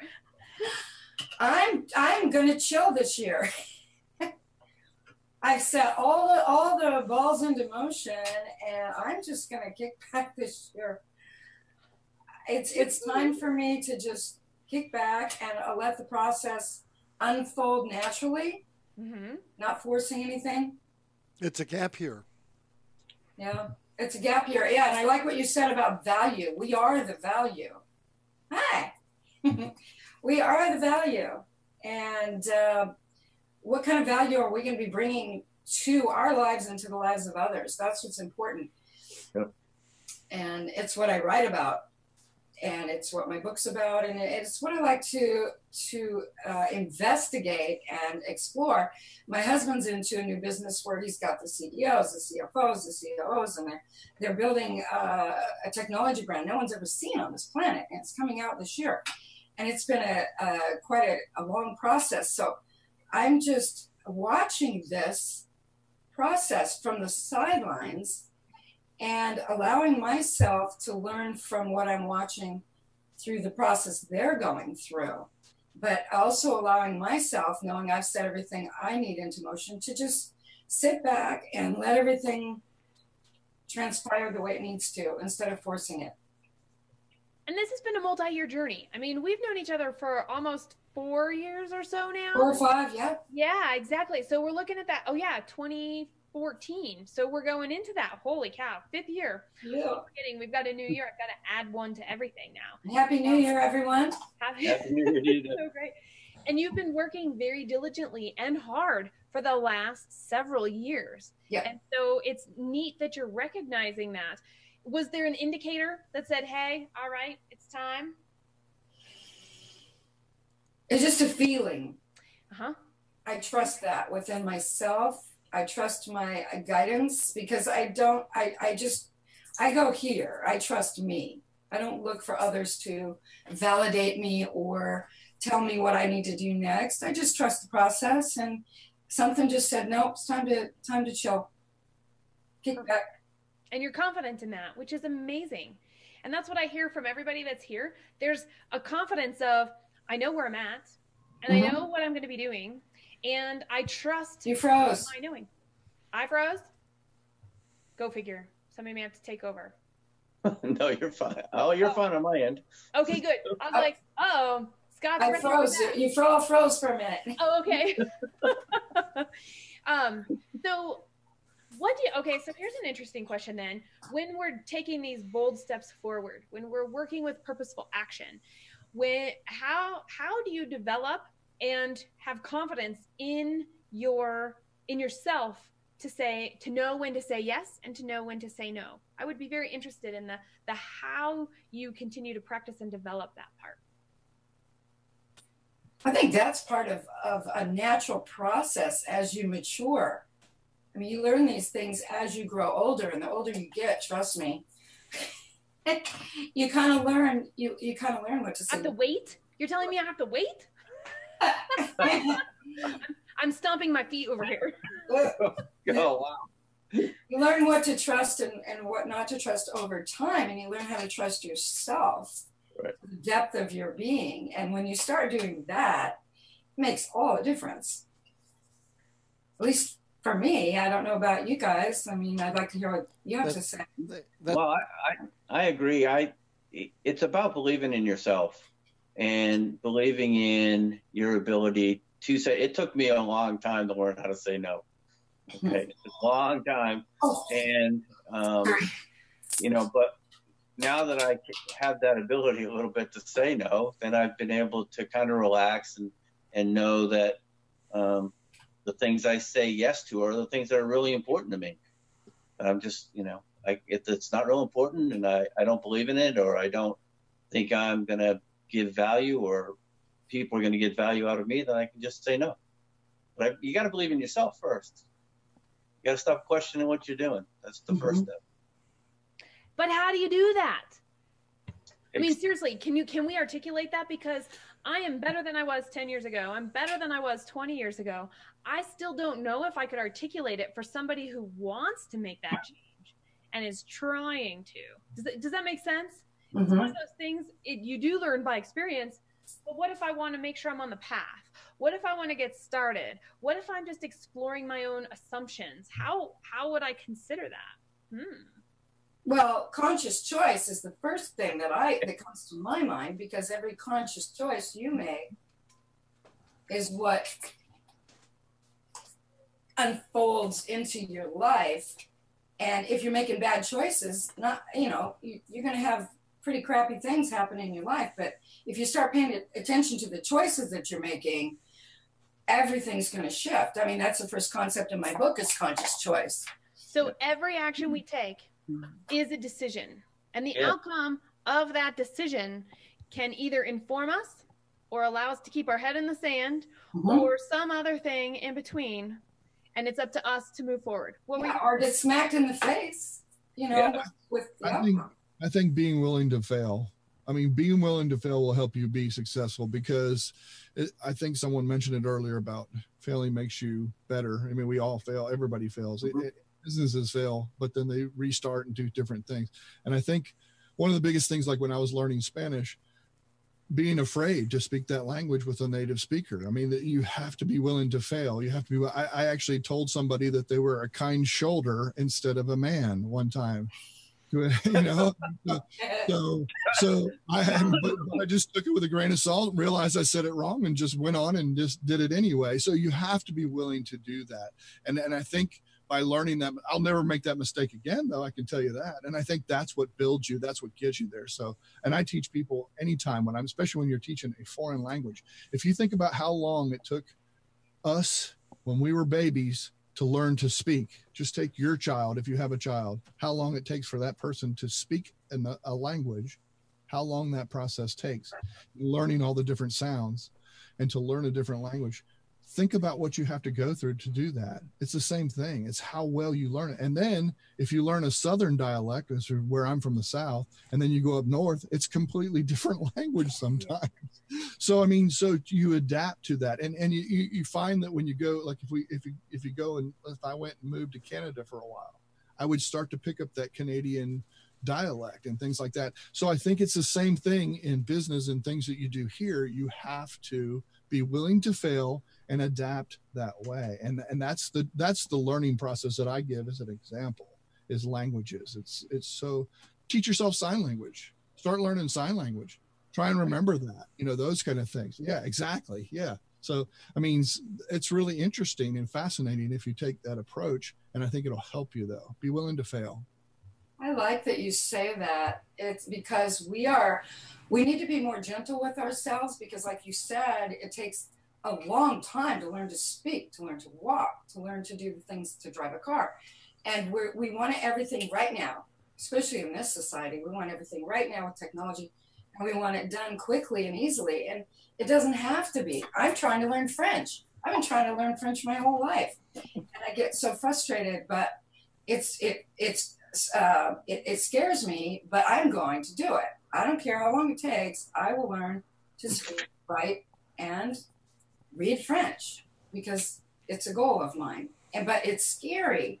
And I love that you said, that reminded me, we need to be gentle with ourselves, and we need to step back and say, it's okay. This is a process, and it can take some time, and that's okay. To go back to what Debra said earlier, I have this saying that choice is our superpower. It's the one thing we can control, is what we choose to do, or what we choose to say, or what we choose to teach, or what we choose to learn. That's how we control our life. So, from standpoint of how do you decide to move on, or learn something, or be more mature or whatever, then you just got to choose to do it. And you just got to focus on doing it. Look in the mirror and say, did I make the right choices, or do I have to do something else? It's hard sometimes, but it's still, we have to choose it and we have to own it. And we have some comments coming in from our audience here, which is fantastic. Hashtag VBB Radio.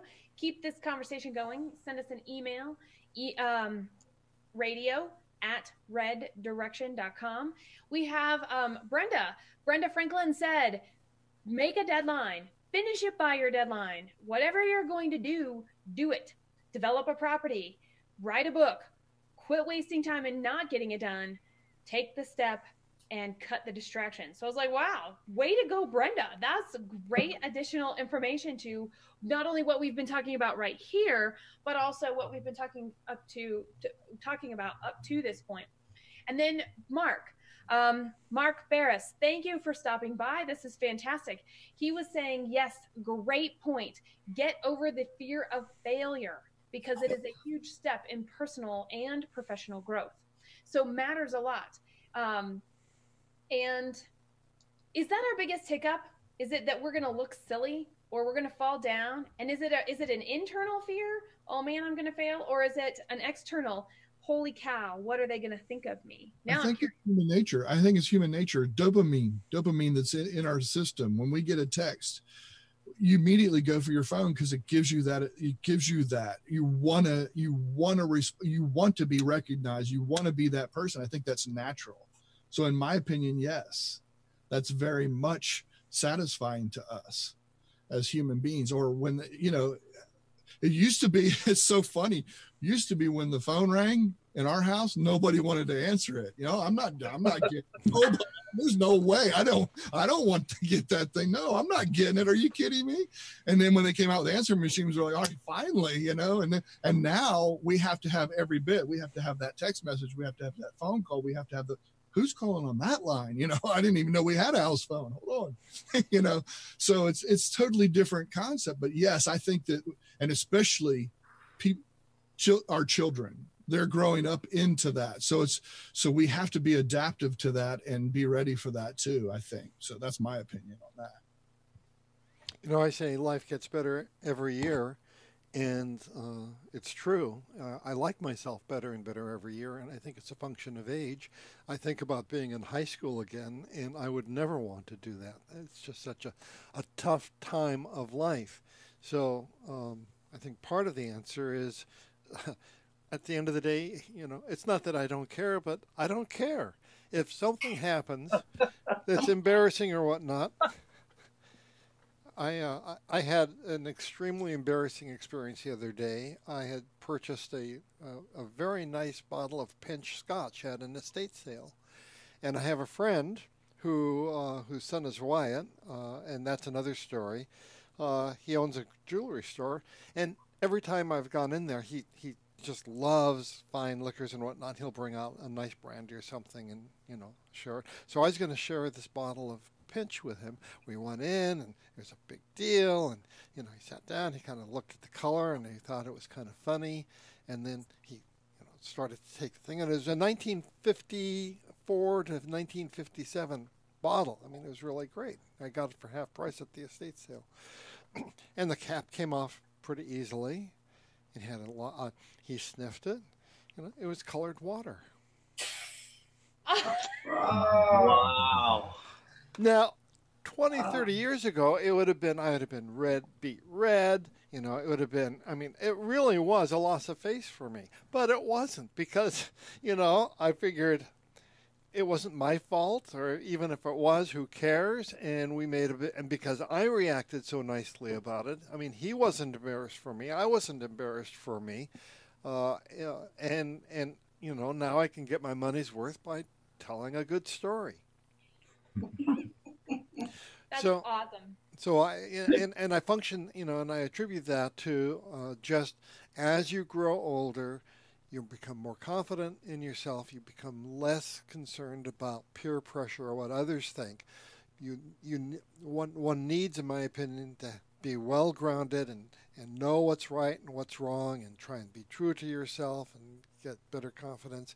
And it's that internal guidance rather than looking for approval from the outside that I think helps. I think age gives us that gift of adaptability.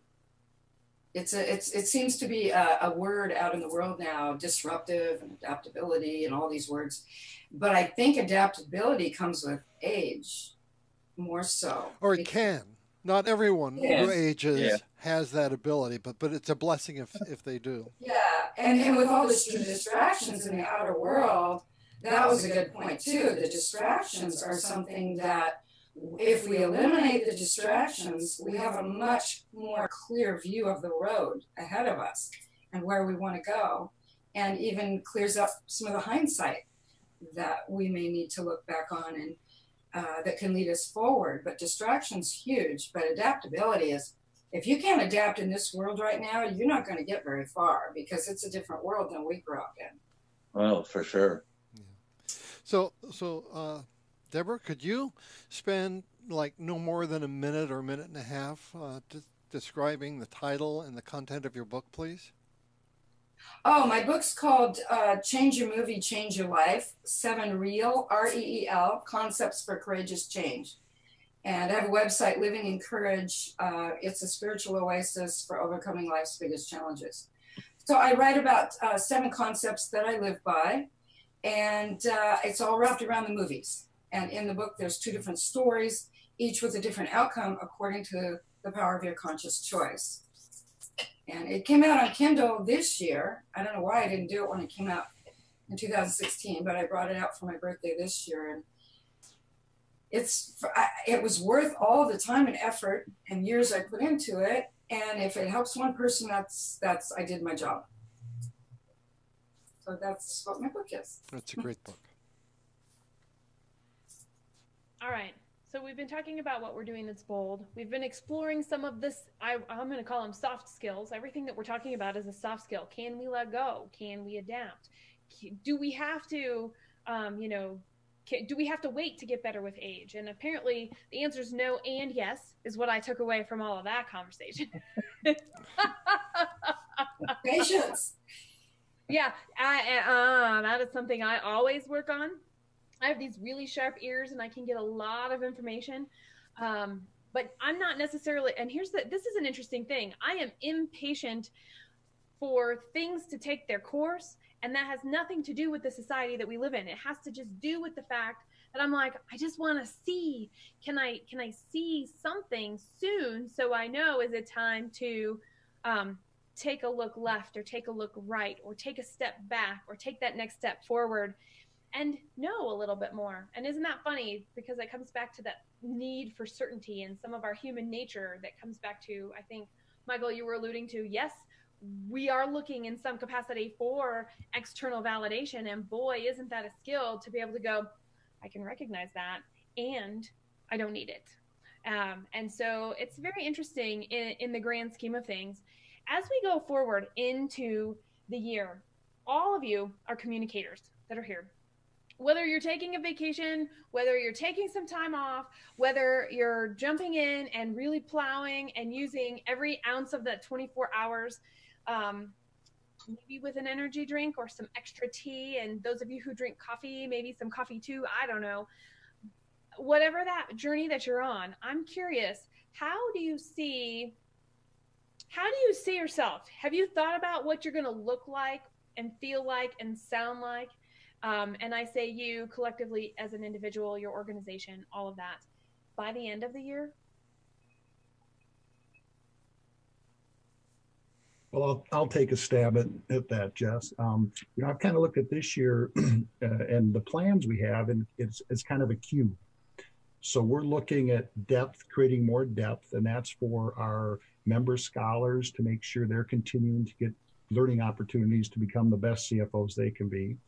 And we're looking at breadth, and that's offering kind of to different packages. Right now, we offer to the consumer market and maybe going more to a corporate side and with other professional service firms, teaming with those to create more breadth and then create more arrays of opportunities. And right now, we're basically, a virtual site. And I really value the connections of people getting together. So finding a way to bring our member scholars together would be creating an array. So if I look at it as kind of a cube and what we're working on, kind of creating more depth, more breadth, and more an array by the end of the year, I don't know if we'll have all those things done, but at least we'll be working towards making that cube, a more can you have a well-rounded cube, a better cube, I guess. I like the concept of a well-rounded cube myself. Yeah.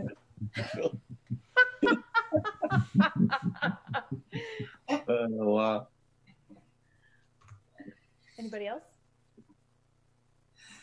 Ivana, you mentioned that you have big plans. Well, I have big plans. I think how do I see myself?